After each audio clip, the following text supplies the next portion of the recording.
Hello, Vangani. Welcome back to another episode of Jenny Self-Care Lab. This is episode 4. I'm so excited. I'm so excited. I'm so happy that we've kept on doing this. And so today we are going to be covering a topic that I think a lot of people can resonate with, and that really has a lot of legs to it. And so we're going to be covering acne and breakouts.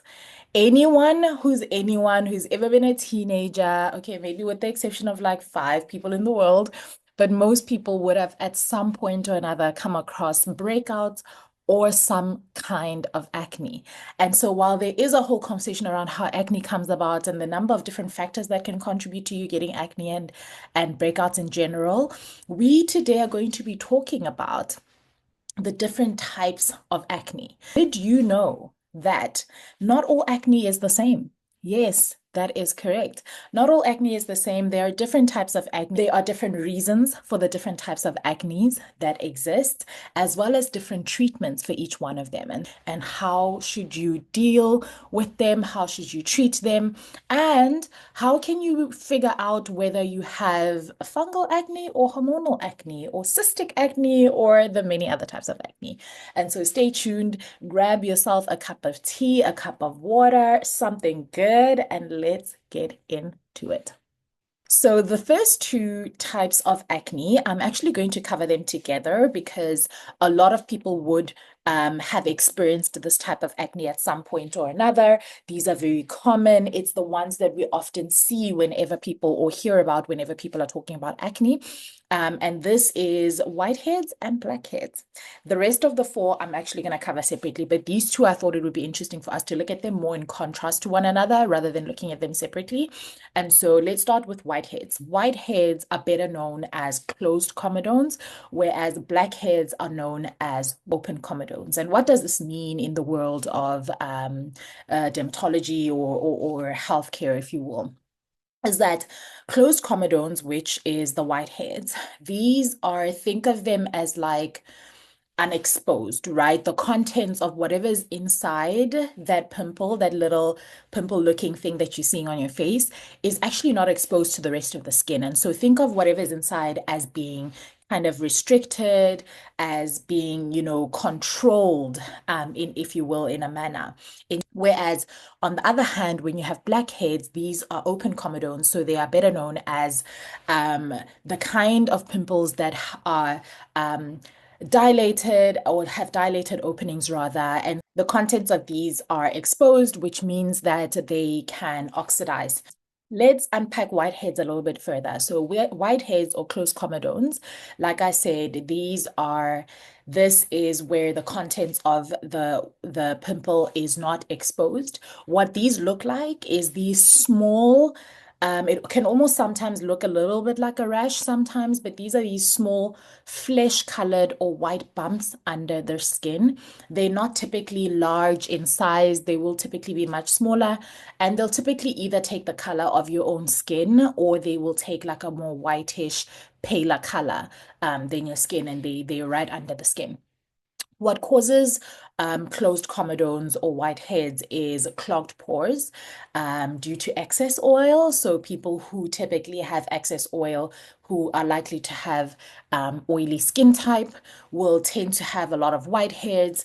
And then what also causes this is dead skin cells, right? So this is one of the conversations that we typically like to have when we talk about exfoliation being important, because what exfoliation does is it takes away those dead skin cells and helps with the renewal of new skin. And so each person has a lot of skin cells that come off of their skin every single day. And when that process is not working in the way that it's supposed to, or when you're not using the likes of a glycolic acid and an AHA, lactic acid, that kind of stuff, mandelic acid, or a BHA to help with that process, it can sometimes lead to clogged pores. What can also lead to clogged pores is using products that are not non-comedogenic products, i.e., these are products that will typically or are typically known to have ingredients that clog pores. And so what you want to do is make sure that you're shopping for the kind of ingredients that are non-comedogenic, don't clog your pores, and you're wanting to make sure that you're taking care of your skin and doing a little bit more of pore care. Now, there's a lot more to that conversation because some people have larger pores, some people have many pores, while others don't have as many. And then, of course, your actual skin type plays a huge role in that as well. And of course, as we age, how we age and how our skin behaves and a number of other factors can also impact how quickly our pores can get clogged and how well certain skin products can help with the unclogging of pores and the renewal of new skin. But ultimately, what we need to know is that whiteheads, closed comedones, the contents of these are not exposed to air. They are flesh or white colored bumps under the skin and typically are due to clogged pores as a result of excess oil in the skin as well as dead skin cells. The treatment for whiteheads will include the likes of a salicylic acid, which is a BHA. Salicylic acid in general is a very popular ingredient in oily skin skincare products or acne prone skin skincare products. A lot of the time, whenever you see oily skin products or acne prone skin products, you will see salicylic acid come up. It is such a great ingredient in terms of unclogging the pores, really leaving your skin feeling clean and feeling a lot more smoother sometimes, just because when your pores are clogged, it can sometimes feel like your skin is heavy and bumpy and rough, but that clean effect can sometimes also feel like, you know what, my skin is getting smoother as well. Another good ingredient is niacinamide. So niacinamide actually helps with the management of oil production in the skin. And through that process, it then ensures that your pores aren't getting clogged because it's helping to manage your oil production so that you don't get excess oil. And so a lot of people, again, whenever you have oily skin, combination skin, acne prone skin, you will see niacinamide as an ingredient come up as well. The nice thing with niacinamide is it's such a friendly ingredient, works with a lot of other ingredients, a lot of other products can be used together with it. And I think just in terms of when I look at the different products that are in the market right now for this, there's a variation of products. So you can get like 2% niacinamide all the way to like 10% niacinamide. I haven't seen anything above 10%. I'm sure there must be some products that are a little bit higher. In fact, I think I might have come across one today that had 20% niacinamide, which is a little bit high. So I would caution that. But I guess if you're a person who's regularly used niacinamide for a very long time, then of course you'd be comfortable with that. But for most people, I would say start slowly and then of course increase over time, only if necessary, of course. So if you're finding that 5% niacinamide is working for your skin, then keep it to that. There's no need to increase it unnecessarily unless your skin is actually asking for more. All right, so this treatment with salicylic acid or niacinamide will keep your pores clean and clear. It will provide a gentle exfoliation process or experience because the beta hydroxy acids help with the prevention of oil buildup in the skin, therefore helping with the clogging of pores or preventing clogging of pores. So that is whiteheads. Now, when we talk about the other side of that, which is blackheads, and these are the open comedones, these are the ones that we said the contents within that have actually now been exposed. It's open. When something is open, it means that there's now an opportunity for oxidization to take place because oxygen can now come in, which is, you know, obviously the air around us. So what this looks like for blackheads, which I think a lot of people are very familiar with, is these tiny black dots that you see on the skin, usually on the nose, the chin, the forehead. Very popular that you'd find them there. And I think they can be pretty annoying, but also these are the ones that call, I think whiteheads actually mostly call for people to want to pop them because you're just like, there's this white thing on me. But even with blackheads, sometimes people can try and scrape these away, which is not always necessarily the best treatment because what you end up doing is scarring your skin in the process potentially. And so anyway, these are tiny black dots, the blackheads that you typically would find on your skin. The cause of blackheads is pores that are clogged with oil and dead skin that have oxidized when exposed to air, right? So in one area of the whiteheads, these are clogged pores due to excess oil and dead skin. In the other one, the problem or the reason why they've turned black is because these are again, clogged pores due to oil and dead skin cells. However, these have now oxidized when exposed to the air. So if you think about this process, and compare it to something very that maybe we're used to on a day-to-day basis, take an apple, for example. I don't have an apple, but take an apple, for example. When you cut it, initially it's like, whether it's a red apple, a green apple, Granny Smith, whatever the case is, when you initially cut it, it's like white on the inside, or like a whitish color. And when you leave it, and now that it's open and it can oxidize because the air and the oxygen around it now has access to it, you see that the color of the apple changes over time to a much darker color. So it's the same with whiteheads and blackheads. Your whiteheads initially are this kind of like skin color, flesh colored white bump that you're seeing. But the moment it is open and the contents are exposed to the air and it oxidizes, then you see the color change. And that is typically how you get to something that looks a little bit more like a darker color or a blacker color, which then are your blackheads.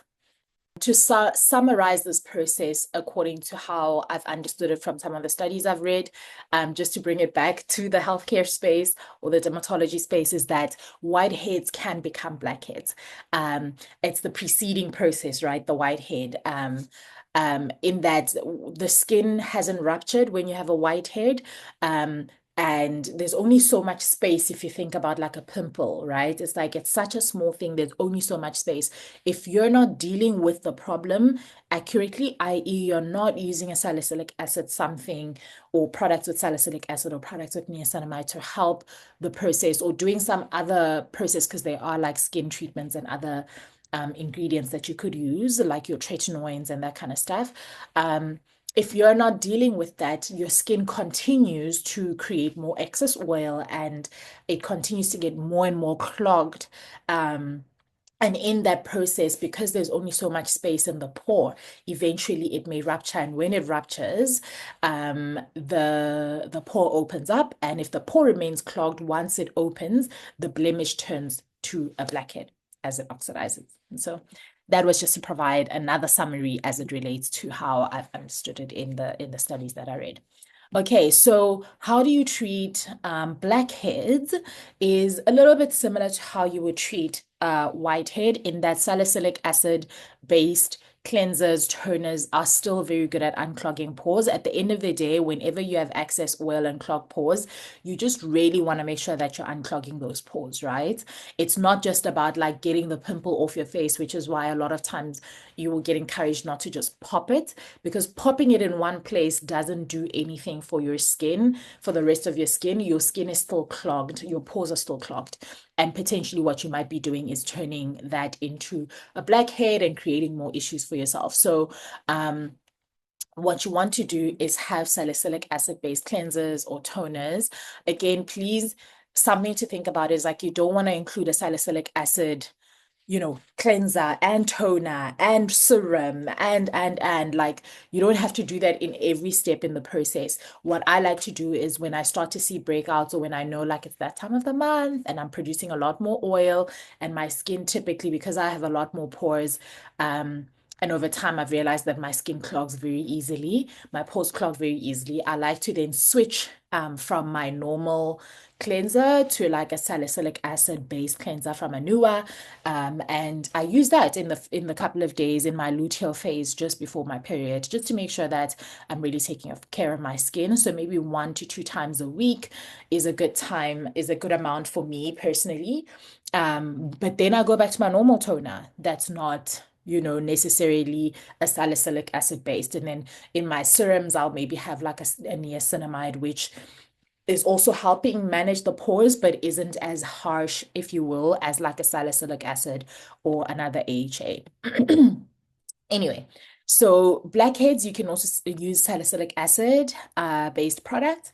You can also do clay masks. There's a couple of clay masks on the market that are really interesting. Like Orencia has really good clay masks. I've seen a few that I haven't tried pop up from the Korean skincare market. These are really good at helping absorb excess oil and just simply tightening pores. I've come across some really good masks, not necessarily clay masks, like the one from my skin that I used for pore control and just pore management.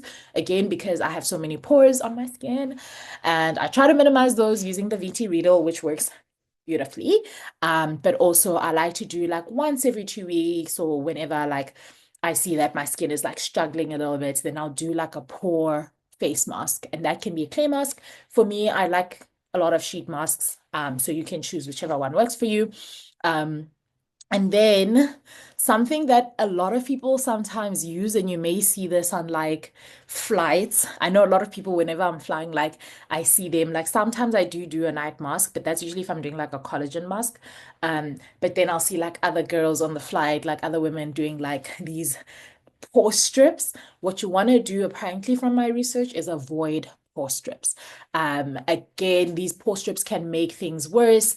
If you're looking at if you already have like whiteheads forming, these can turn into blackheads because they now become exposed, and there's just a lot going on there. And again, you want to be treating your whole face, right? If you've got clogged pores in one area and it's already starting to turn into like acne, you likely have clogged pores in other areas, maybe not as much, right? Because maybe the oiliness in that area is not so much as, let's say, on the forehead or the T-zone. So what you want to do is, instead of treating just one area of your skin, take care of your whole face, take care of your neck, take care of your ears, because the skin there is likely going to get clogged as well. The pores there are likely going to get clogged as well. And then you're just going to be treating like one place, but then it comes out elsewhere. You need to treat that place, and it comes out elsewhere. You need to treat that place. So avoid treating like just one area and kind of treating your whole face. I do, though, like to use pimple patches. However, I don't substitute for the actual solution. I still find that my solution is switching from my normal cleanser to a salicylic acid based cleanser when I start to see that my skin is struggling and there's breakouts, and then continue with the rest of my skincare. And then sometimes when I see that there's a bad boy, like there's like those pimples that you're just like, with you though, you're trying to be extra, then you want to maybe then me personally, I then use a pimple patch. Or when I'm like, oh, I need this to go away much quicker than it normally does because I have a dinner or a date or whatever, then I use a pimple patch because overnight works like a charm for me. Works like a charm. And even the VT Riedel shots, I find that whenever I use the VT Riedel shots and then do like a retinol in the evening, because VT Riedel allows for more absorption of the product. I think it's about 14 point something percent more absorption of the product. It helps that the retinol kind of like gets more absorbed, and I think it does much better job of treating whatever's happening on my skin. Of course, there's fine lines, wrinkles, and other stuff that it treats, but when I do see minor breakouts, it also does help with that. So the VT Riedel with the retinol, or I do VT Riedel with the newer niacinamide and TXA, because TXA is really good for acne, niacinamide is really good for acne. So those two things work together and they get more absorbed into the skin. So again, try not to treat one area of the skin, try to treat your whole face and take care of it, because clean pores, clean skin, healthy skin. All right, so that is whiteheads and blackheads. Now that we've covered that, I'll go through the rest of them a little bit faster. So we have the third kind of acne, which is known as papules. I want to make sure I'm good pronouncing this right. Papules. And this is basically inflammatory acne. What this looks like is like these small red inflamed bumps that don't have pus. Okay, so this is super important. There is a different kind of acne that has pus, and we'll talk about it shortly, but papules do not have pus. They're small, they're red, and the redness comes from the fact that these are inflamed bumps. So if you think about when your skin gets like, let's say you touch something that like you're allergic to, and then you start like itching, you get a rash, like the scratching and the itching and the fact that like you've touched something that irritates your skin, it becomes like red, right? Because your skin is irritated. So it's like a sore. It's letting you know that like, oh, I don't like this. And it's the same with those small red pimples. It's because they're so inflamed. They red in color and they like bumpy, but they don't have pus in them. Right. So those are papules. The cause of these are typically like a bacteria It can also come about as a result of clogged pores, but also it can be inflammation. And inflammation is an interesting thing in the body because your body or different parts of your body can become inflamed for a number of reasons. But in this case, bacteria, it's very popular that it could be bacteria, clogged pores as well, and then, of course, inflammation of the skin in a particular area. The treatment for papules, you will have heard of something called benzoyl peroxide. This is an ingredient, a particularly, I mean, not super, super strong ingredient, but it is a powerful ingredient. Oftentimes, whenever you hear people talking about acne, they'll say, look, salicylic acid, benzoyl peroxide, those two babies, and tretinoin, which is part of the retinoid family. Those three are, I'd say, are probably very strong ingredients in terms of whenever we talk about acne.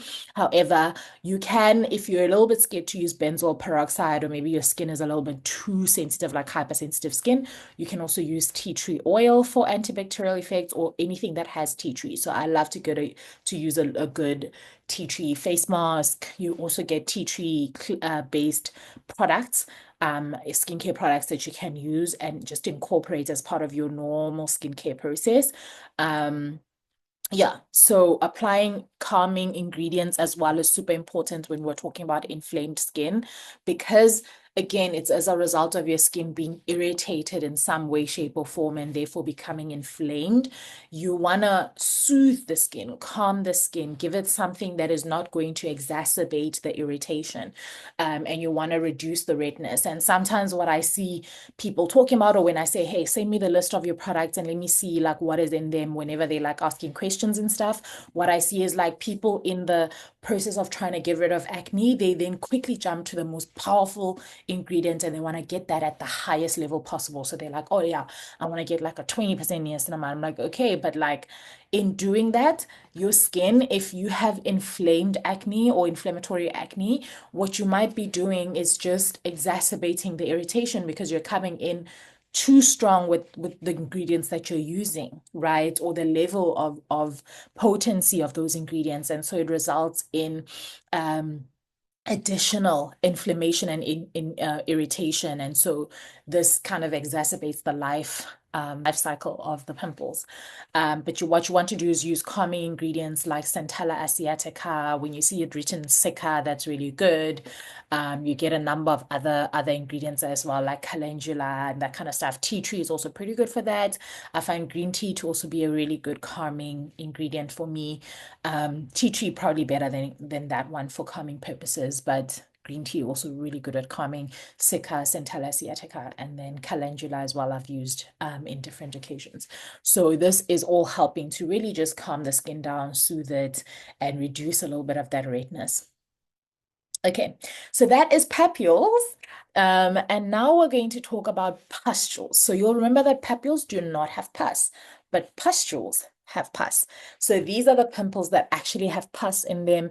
They look red and like they look like red inflamed bumps as well, similar to papules.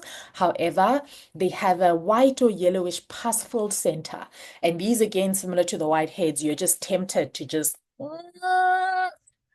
like squeeze that pus out, but you should not be squeezing. Do not pop them. This can cause scarring, significant scarring. So a lot of people I see who follow us on our social media or who like engage with us in terms of like what products should they buy. You know, they'll be like, yeah, I love popping it. And like, it makes me feel so good when I pop a pimple. I'm like, don't do that because now you're left with a bunch of scars that are a lot harder to get rid of. Instead of just like not popping and just treating the problem, like now you've got an issue. You know what I mean? Like scarring is a lot harder to deal with, and there's people who will tell you that like for years they've been trying to get rid of their acne scars, and it's not as easy. So do not pop those babies. I know it's tempting, but don't pop them. All right, so these are red inflamed bumps as well, but these will have pus. The cause of this, again, could be excess oil trapped under the skin. You know, one thing about excess oil, it's just like not the greatest thing. And so for anybody who has excess oil, oily skin, like super oily skin, I would suggest that you constantly just manage that with the right ingredients. It's so important that you have the right products in your skincare routine. But it also could be bacteria. Again, if you're seeing these on the side of your face, there could be a number. Definitely watch the video that we did on acne mapping because there could be a number of reasons why you're seeing them here, not just products that you're using or like food that you're eating or whatever the case may be. It could be the quality of your sleep. It could be your pillowcases. It could be hygiene related. So definitely make sure that you're checking that out. And then of course it could be like the stuff that you're putting into your body too, because that can exacerbate the oil creation too, right? Or that could also be your body telling you that something is wrong. All right, so that is papules and pustules. Pustules has pus, papules do not. All right, so let's go to the last two. The last two. So cystic acne and nodular acne. All right, let's dive into firstly cystic acne. Now, cystic acne is a severe type of acne and can have super painful breakouts, large, swollen, painful bumps under the skin. And this is what typically your cystic acne would look like. You can differentiate cystic to the other types of acne by its size, and it almost like, you know, when something is swollen and you touch it, it actually feels painful to the touch, unlike something that is a little bit more like, yeah, it's like a bump under the skin, but it's not necessarily painful to the touch. It is maybe just annoying that it's there. With cystic acne, it can be super painful, and it really is a severe kind of acne. These bumps can be large and they are lodged under the skin. The cause of these are hormonal imbalances, and this is why you might see a lot of young people, particularly teenagers, experiencing cystic acne. It can also be as a result of genetics and a severe inflammation in the body, or irritation, if you will, because inflammation is really your body telling you that something is irritating me. Um, and so hormonal imbalances, genetics, and severe inflammation. It is so important. It is so important for cystic acne that you make sure you see a dermatologist, right? And I think for acne in general, if you have acne and you have access to a dermatologist, definitely see them. This is so important. But if you're somebody that maybe you're like, okay, like I kind of don't have the luxury of seeing a dermatologist, definitely like include some of the ingredients we talked about, benzoyl peroxide, um, niacinamide, salicylic acid in your routine, or centella asiatica and other soothing agents like tea tree, if you have inflammatory acne. But when it comes to cystic acne, I really, really, really implore you to make sure that you see someone, because with that kind of acne, there's usually a severe, when something is severe, the underlying issue is likely to follow the same course, right? I.e., it's severe as well. So, and where you have hormonal imbalances, I know when we're growing up, it can kind of be like, oh no, like wahula. But these can be one of the most, oh my goodness, there's such self-esteem killers.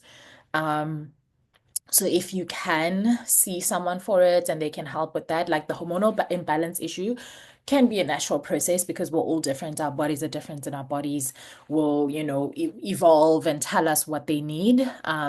However, yeah, if you can, it's important to see someone for this.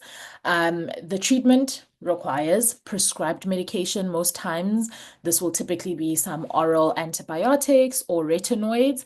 Now, it's such an interesting thing because I think there are different parts of the world where retinoids are maybe, or some types of retinoids are easily accessible over the counter. But I know in South Africa, like retinoids, typically you need to see a doctor for those and get a prescription.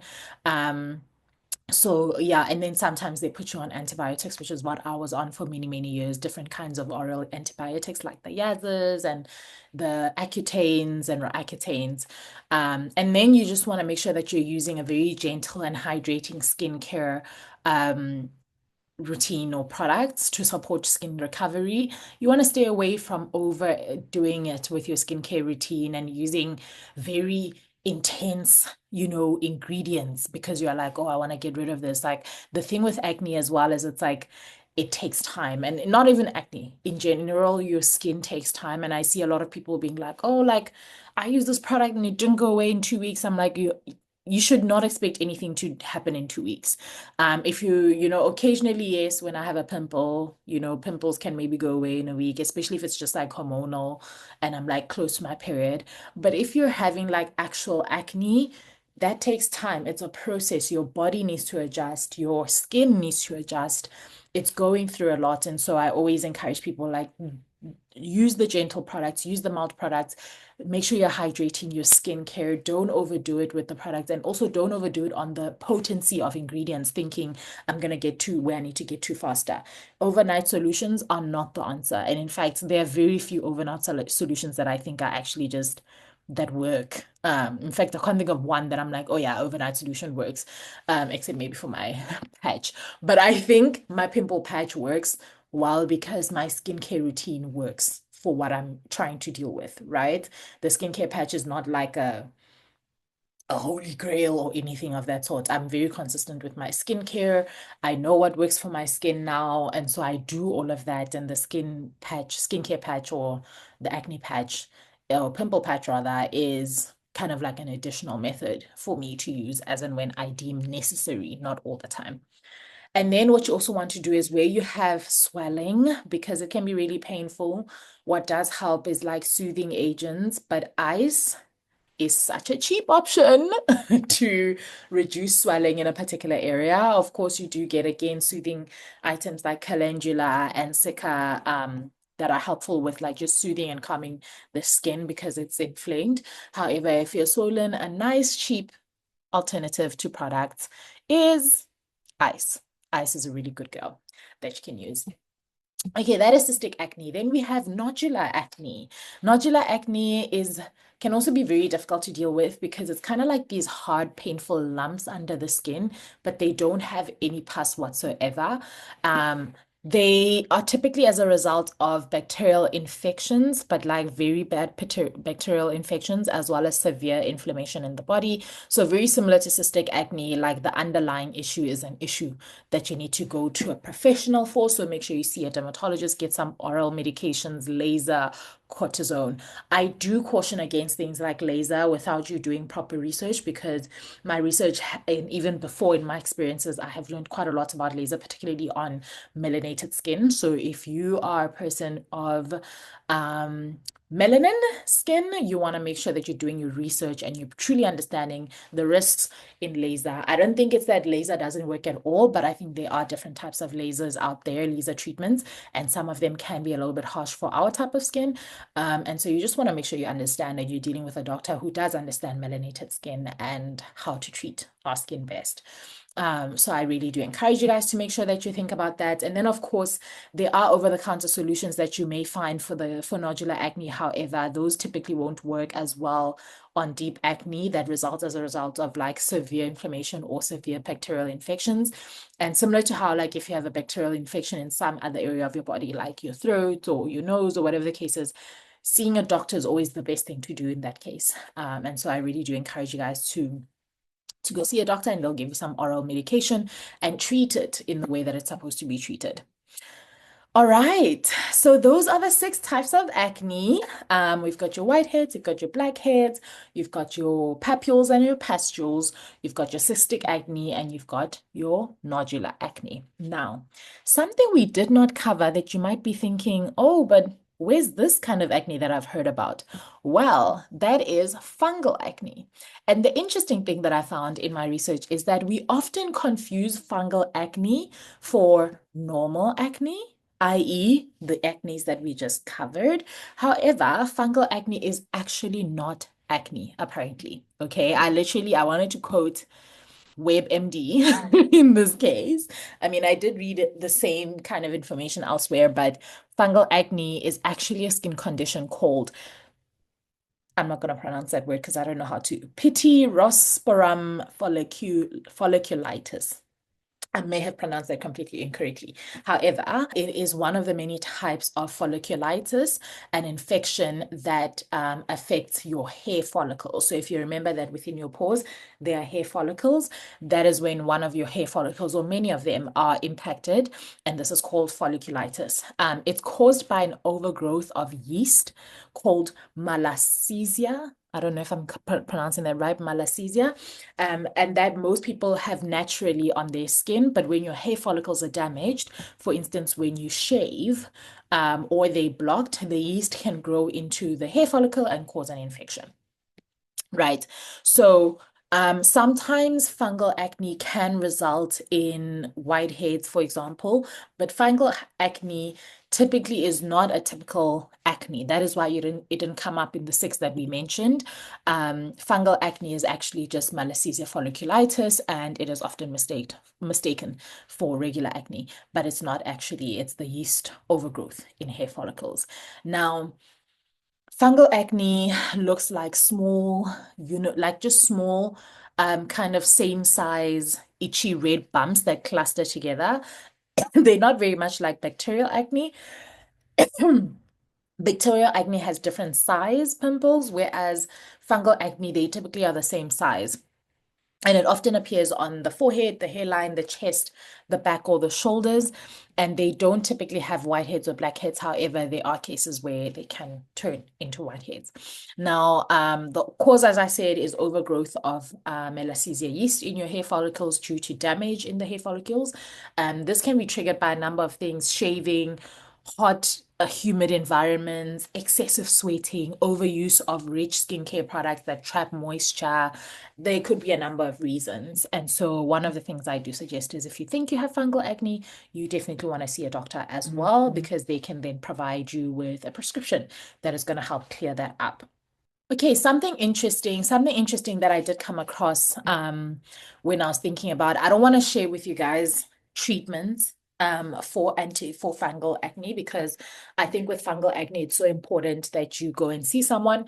But something that I found very interesting in the research was things to avoid when you think you have fungal acne, or when you have been diagnosed with fungal acne. Of course, your doctor might actually just share these with you, but if not, maybe you want to inquire about fatty acids and oils, which I know a lot of us, especially melanated folks, like will be like, oh yeah, my coconut oil, we layer it on, we lather it on.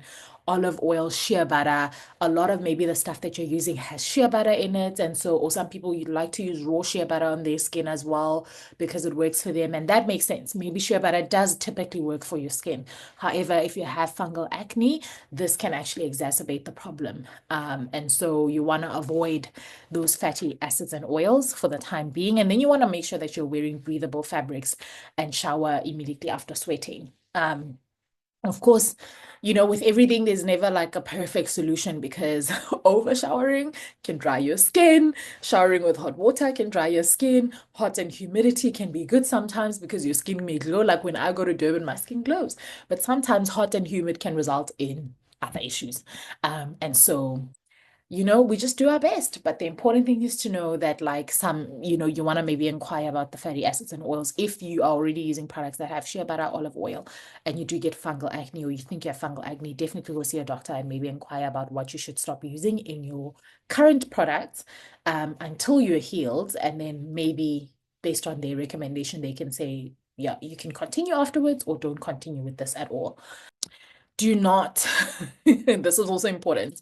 What I found was also to say, like, you should not be using typical acne solutions on fungal acne, because they're not the same. Although it is called fungal acne, they're not the same thing.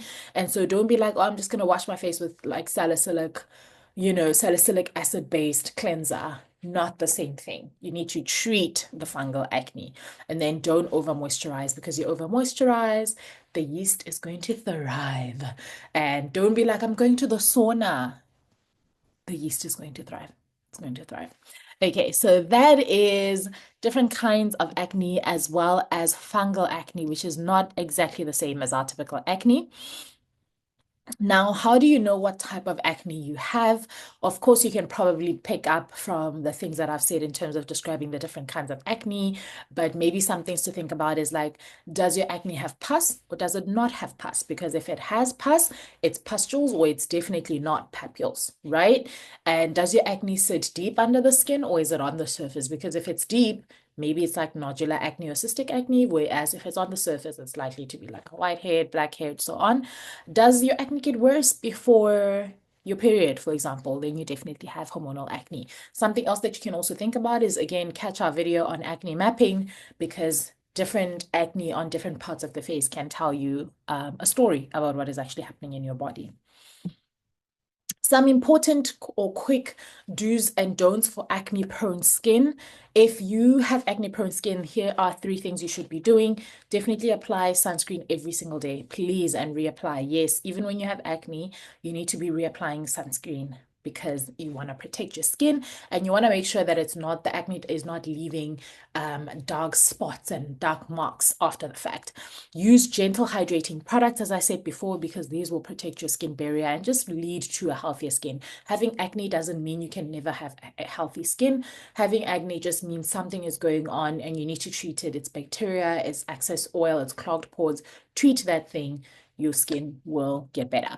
And then, of course, double cleanse, especially if you wear makeup. I know a lot of women, especially like when we have acne and breakouts, we put on more makeup because we're trying to hide the acne or the breakouts. But what you want to make sure to do is to double cleanse and really make sure that you're cleaning your face after wearing makeup, like in the evenings, because actually the makeup may likely to exacerbate the issue. And in fact, if you can find the confidence within, girl, to go without the makeup, I would also suggest it personally. This is not something I researched, but I do find that in my experience, the less makeup I wear, the better, because some makeup brands have ingredients in them, or makeup products rather, have ingredients in them that don't agree with my skin, that make my skin more sensitive, more prone to sensitivity, more prone to breakouts.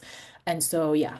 If you can maybe lessen the number of times you will wear makeup, that can also maybe help the situation a little bit better. And then things you shouldn't be doing, don't over exfoliate. A lot of people, again, I see will be like salicylic acid in the cleanser, salicylic acid in the toner, salicylic acid everywhere. No, like you don't need to overdo it in that manner. Have your salicylic based cleanser or your salicylic based toner, because what you don't want to do is over exfoliate and strip your skin of its natural oils. Then you're really going to have a problem, because when that happens, your skin overcompensates by creating more oil. When you create more oil, your pores get clogged. When your pores get clogged, we're back to square one. You now have a breakout. You now have acne. Don't touch or pop the pimples, okay? Stay away from the popping. I know it's cute, or you think it's cute, or it's fun, or it's like passing time. Don't do it. Popping the skin is not helping. You want to be able to treat whatever's the underlying issue. And then do not skip moisturizer. People be like, oh, the moisturizer makes my skin break out, clogs my pores. If my pores are clogged, then I should just wash my face. No. Wash your face.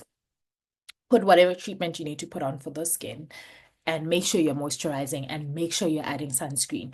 If you're worried that your moisturizer is not the right moisturizer, then definitely seek out a better moisturizer. For example, on our store on Jenni & Co, we do have a category for oily skin, a category for acne prone skin, where you can see some really good moisturizers that have been proven to be good and non-comedogenic in nature. And so you want to make sure you're using a moisturizer, you want to make sure you're using a sunscreen. Do not skip those, because even oily skin, even acne prone skin, even acne ridden skin needs hydration and moisture for it to be healthy. All right, that is a wrap on the different types of acne and on this Transformation Tuesday. If you found this helpful, I would really love it if you could like this video, share your comments below about what products have worked for you in the past, especially if you are somebody who has acne. If you do know the type of acne you had, maybe share that as well in the comments, because that might be useful for somebody who is watching this or looking at the comments. Give this video a thumbs up and share it with somebody you know it would be useful to. I'd appreciate that immensely. And don't forget to subscribe so that you can catch what we're bringing next. Tomorrow is Wellness Wednesday. Next week, we are back to Mindful Monday, and we've got some interesting stuff to share. I hope you guys have a fabulous week. Thanks for joining me. Annyeong.